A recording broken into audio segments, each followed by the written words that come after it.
नमस्कार दोस्तों, मैं अखिलेश एक बार फिर आपसे अपने चैनल पर जुड़ता हूं। दोस्तों आज हम लोग नए टॉपिक पर बात करेंगे। आज का जो टॉपिक है बैंक सिस्टम। बैंक की क्यों जरूरत पड़ी, ये कैसे आई, स्टैब्लिश हुई, कैसे आई, इसका पूरा प्रोसेस पढ़ेंगे, कब से स्टार्ट हुई और जो प्रेजेंट टाइम में बैंक है उनका राष्ट्रीयकरण हो रहा है, निजीकरण हो रहा है, जो बैंक मर्ज हो रही है, इन सब के बारे में हम बात करेंगे। पूरी कहानी हम आपको पूरी महाभारत सुनाएंगे। बस आपको करना है, थोड़ा सा सहयोग करना है। जिन लोगों ने अभी मेरा टेलीग्राम पेज को नहीं ज्वाइन किया है वो जरूर ज्वाइन करें, जिसका नाम है क्रैक स्टडी।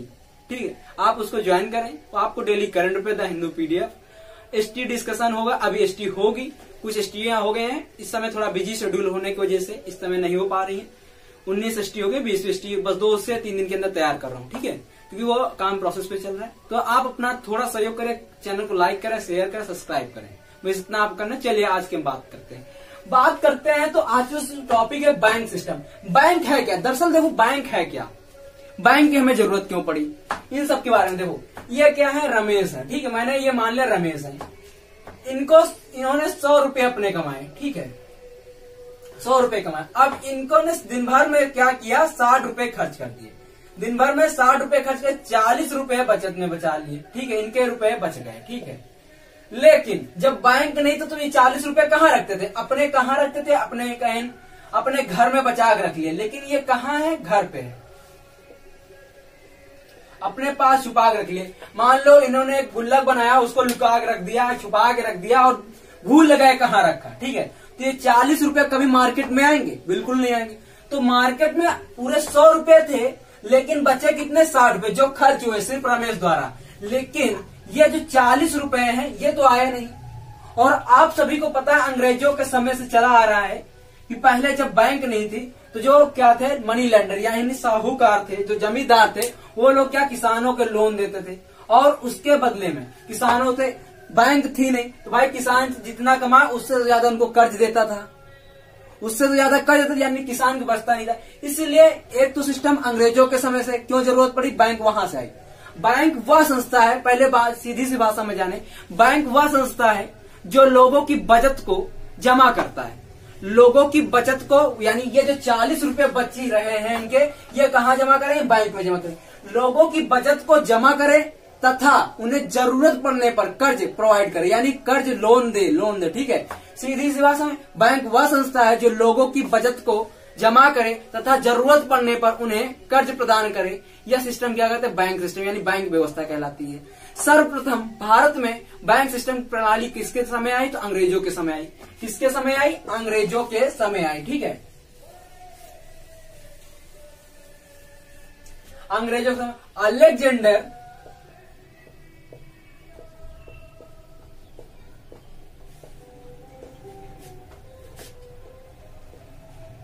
अलेक्जेंडर खंड कंपनी के द्वारा, अलेक्जेंडर खंड कंपनी के द्वारा सर्वप्रथम 1770 में बैंक एस्टैब्लिशमेंट की गई, जिसका क्या नाम था?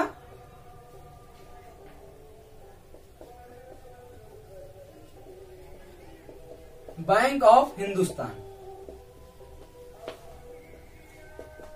क्या नाम था? Bank of Hindustan. ठीक है,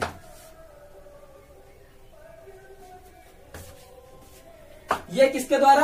तो सर्वप्रथम भारत में सबसे पहली बैंक किसके द्वारा स्टैब्लिश की गई?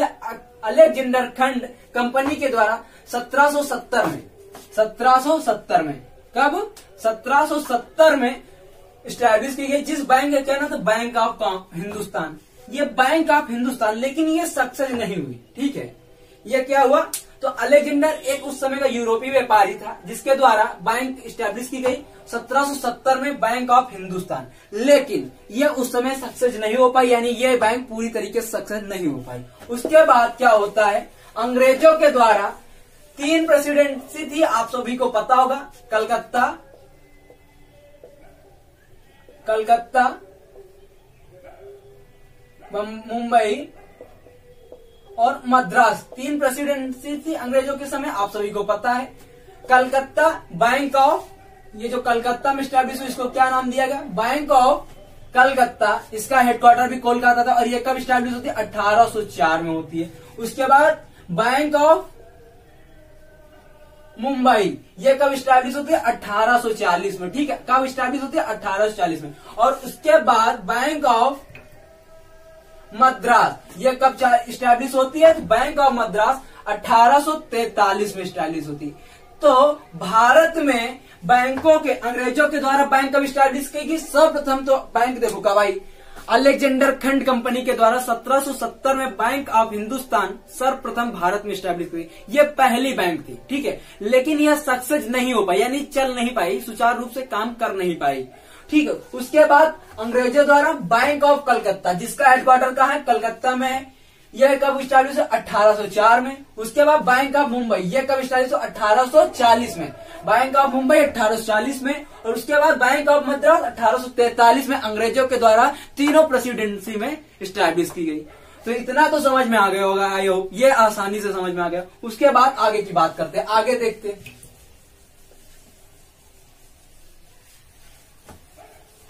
उसके बाद क्या होता है? 1881 में, 1881 में कुछ भारतीयों का, यानी अगर भारतीयों, देखो इसका 1881 में बैंक स्टैब्लिश होती है भारतीयों के अंश के द्वारा। ठीक है, भारतीय अंश धारिता के आधार पर।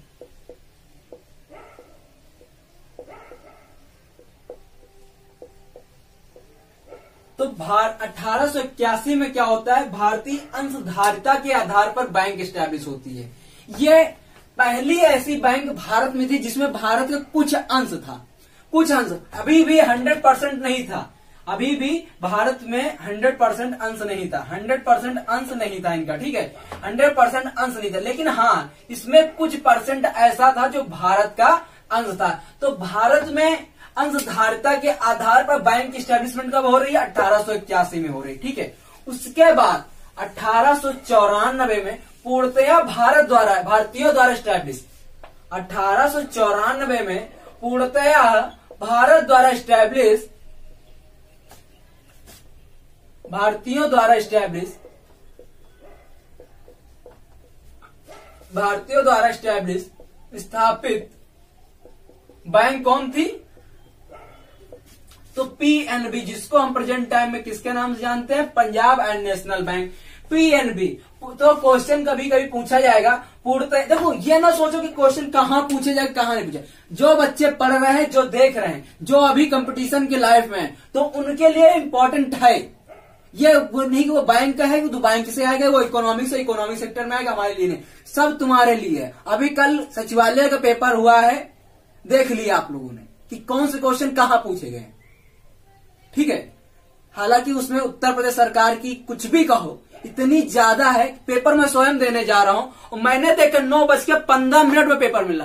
15 मिनट कहाँ पेपर था भाई साहब, एंट्री लेट से हो रही है। मतलब अगर यार तुमको नौकरी नहीं देनी, सीधी सी बात कर दो ना, तुम बच्चों को नौकरी नहीं दोगे या क्या? वैकेंसी या नंबर ऑफ वैकेंसी 19, समीक्षा अधिकारी के लिए 19 वैकेंसी, मात्र 19 वैकेंसी है। और बच्चे की एक फॉर्म की फीस कितनी? 1050 रुपए। बच्चा किस कंडीशन से दे रहा है नौकरी? अभी 2 मिनट में इसके लिए भी वीडियो लेके आ रहा हूं, इसके लिए भी वीडियो आएगा। तो चलिए देखते हैं। 1894 पूर्णतः भारतीयों के द्वारा स्थापित पीएनबी, यह बैंक थी, यानी पंजाब नेशनल बैंक। 1894 पूर्णतः भारतीयों द्वारा स्थापित पहली बैंक थी पंजाब नेशनल बैंक। कौन थी? ये पहली बैंक थी। ठीक है, पहली बैंक थी और इसका हेडक्वार्टर कहाँ है? नई दिल्ली में। इसका प्रेजेंट टाइम में हेडक्वार्टर कहाँ है? नई दिल्ली में। ठीक है, और ये किसके द्वारा स्टैब्लिश करने में सबसे ज्यादा मदद कौन करना है? तो लाला लाजपत राय द्वारा। लाला लाजपत राय ने इसको स्टैब्लिश करने में सबसे ज्यादा मदद की।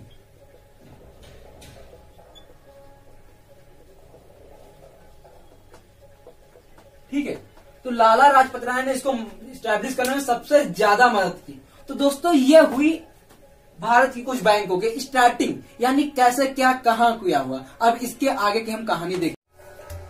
चलिए, तो जो हमने पीछे देखा पीएनबी 1894 में जो स्टैब्लिश हुई, वो क्या भारतीयों के द्वारा पूर्णतया स्टैब्लिश पहली बैंक थी, यानी भारतीयों के द्वारा स्थापित पहली बैंक थी। कौन थी? पीएनबी 1894 में हुई, जिसमें पूर्णतया भारतीयों के अंश थे।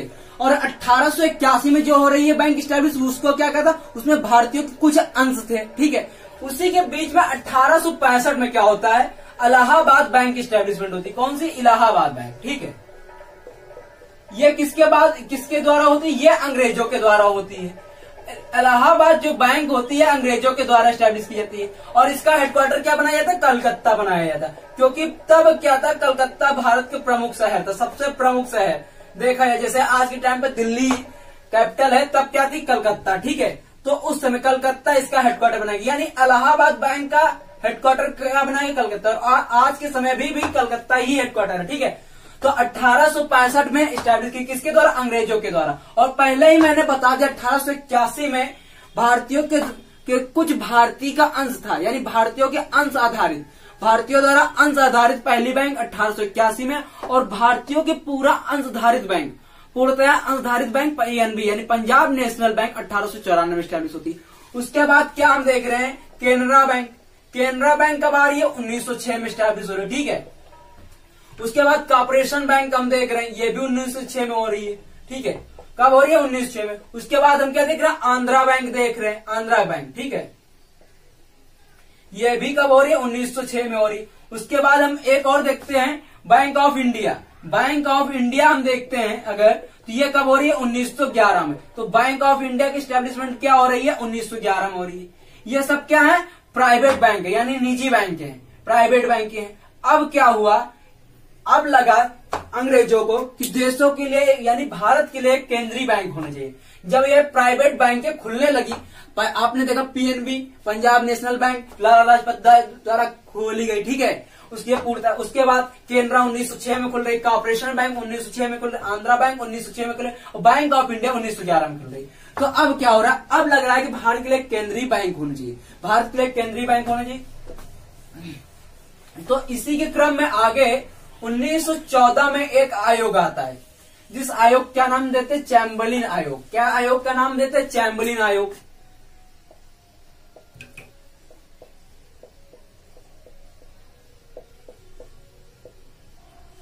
चैम्बरलिन आयोग, चैम्बरलिन आयोग ने कब आया, 1914 में, ठीक है। 1914 में आया चैम्बरलिन आयोग, 1914 में। इसने क्या बताया, भारत की जो तीनों बैंक हैं, जो कौन कौन सी थी, तीनों प्रेसिडेंसी की बैंक है, भारत की जो तीनों प्रेसिडेंसी की बैंक थी,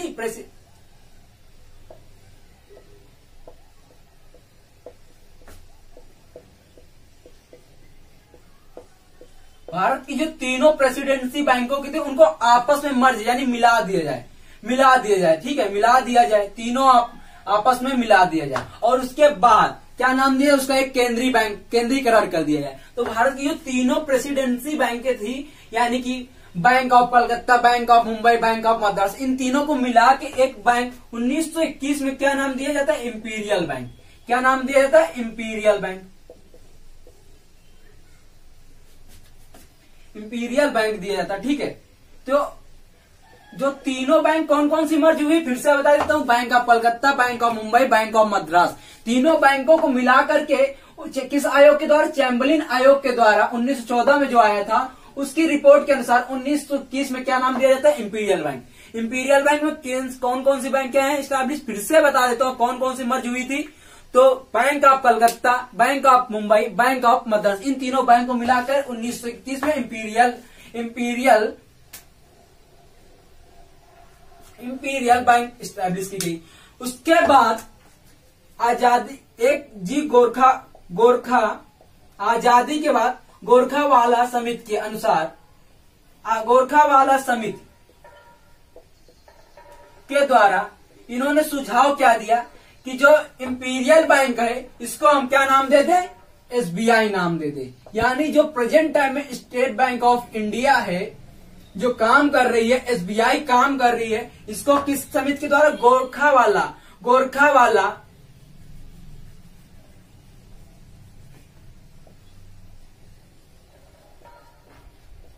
गोरखावाला समिति के द्वारा क्या बताएगा कि हम इसे अब इसका नाम क्या देते, SBI नाम देते। तो 1955 में कब नाम दिया करार किया गया इसका, 1955 में SBI नाम दिया गया। तो SBI की स्टैब्लिशमेंट तो आपको समझ में आ गई होगी आयोग कि किस समिति के द्वारा, गोरखावाला समिति के द्वारा आजादी के बाद गोरखा वाला समिति के द्वारा एसबीआई का नामकरण किया गया। यानी इंपीरियल बैंक जो अभी तक चलती आ रही थी उसको हमने किस नाम से जाना, अब एसबीआई के नाम से। यानी तो 1955 में एसबीआई बनती है। तो एसबीआई अगर पूछे जाए एसबीआई के एस्टेब्लिशमेंट कब 1955 में, लेकिन एसबीआई का इतिहास क्या है तो मैं उल्टा बता देता हूँ। एसबीआई 1955 में, लेकिन 1921 तक उसको किस नाम से जानते थे, इंपीरियल बैंक के नाम से। और इंपीरियल बैंक को 1921 के पहले 3 भागों में डिवाइड किया गया था, जो बैंक ऑफ कलकत्ता था, बैंक ऑफ मद्रास था, बैंक ऑफ मुंबई था। ये 3 बैंक मिलकर क्या बनती है, इंपीरियल बैंक बनती है। कब बनती है, 1921 में। और 1921 बाद जब आजादी हो जाती है उसके बाद गोरखा वाला समिति के द्वारा एसबीआई के नाम दिया जाता है। क्या नाम दिया था, इसी इंपीरियल बैंक को एसबीआई का नाम दिया जाता है। यह एसबीआई कब पड़ता है, तो 1955 में। तो अब क्वेश्चन बनेगा किस समिति के द्वारा एसबीआई का नामकरण किया गया, तो गोरखा वाला समिति के द्वारा। किस सन में, तो 1955 में। हेडक्वार्टर कहाँ पे, मुंबई में। एसबीआई का हेडक्वार्टर कहाँ है, मुंबई में। अब इसके बचते हैं एमडी एंड सीओ। तो एमडी एंड सीओ आप जब भी पढ़ने जाए समय पे आप देख लीजिए, यानी जब भी एग्जाम देने जाता है उसके 1-2 दिन पहले देखें, क्योंकि भैया आज हम बता दें आप वही याद कर लिए और उसके बाद आगे आप जब जाए एग्जाम में वही लगा ना ऑप्शन में कहेंगे सर आप तो गलत बताए थे, भैया आप तो गलत बताइए। ये तो नहीं, आप जब भी पढ़ने जाए ये आप इतना करना पड़ेगा आपको, ठीक है। आप गूगल कर लीजिए, ये कभी भी कमेंट बॉक्स में मुझसे ही पूछ लीजिएगा, मैं आपको बता दूंगा। अगर फिर भी कोई डाउट हो रहा है, कोई कंफ्यूजन है, बेझिझक आप पूछिए। आप मुझसे कहीं भी मिलिए, मेरे फेसबुक पेज पे, इंस्टाग्राम पेज पे, कहीं पे मिलिए, मैं आपकी सेवा में सदैव तत्पर साहब, मैं आप ही के लिए बना हूं। मैं तो जानता हूं किसी की मदद करूंगा तो मैं मेरी भी ऊपर वाला मदद करेगा, ठीक है। तो इसलिए ये पूरा आपने देखा, पूरी कहानी देखी एसबीआई कैसे फाउंडेड हुई, पूरी कहानी बैंक सिस्टम की बताई। अब मैं अगले टॉपिक में बताऊंगा आरबीआई कैसे बनी। लेकिन उसके पहले कुछ और बातें होंगी जिसके बारे में हम चर्चा